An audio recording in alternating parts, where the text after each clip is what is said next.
We're here today because free market capitalism has failed Britain and the world.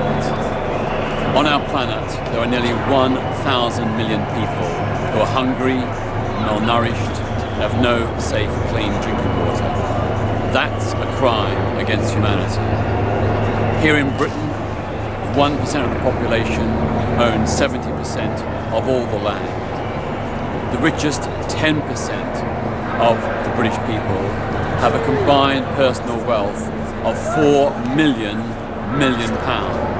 That's £1 million multiplied 4 million times. That's obscene. Obscene at a time when there are public spending cuts, when unemployment is heading towards 3 million, and when poor people can't afford to heat their homes in winter.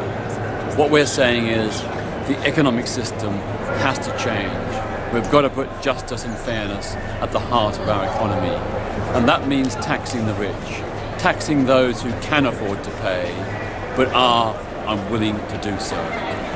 We need, for example, to introduce a one-off 20% tax on the richest 10% of the population. A 20% tax on their entire personal wealth. These are people who've got homes, yachts and planes worth 10, 15, 20, even 50 million pounds.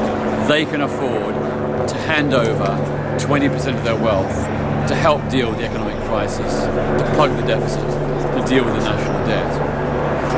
If they were taxed in that way, it would raise a staggering £800 billion. That's enough to pay off the entire government deficit and to clear most of the national debt. These people have the money. They should do their patriotic duty for the sake of the country, for the sake of the people, and pay their tax. The other alternative is the Tobin tax, or Robin Hood tax. If it was set at a rate of 0.05%, that's just 1/20th of 1%.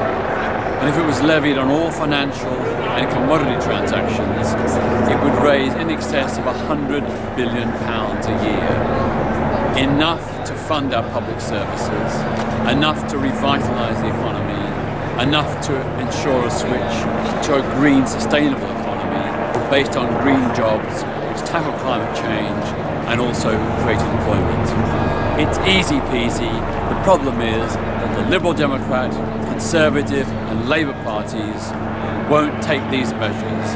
It's only the Green Party that is saying loud and clear the economic system has to change. Those who are richest have to pay the most tax.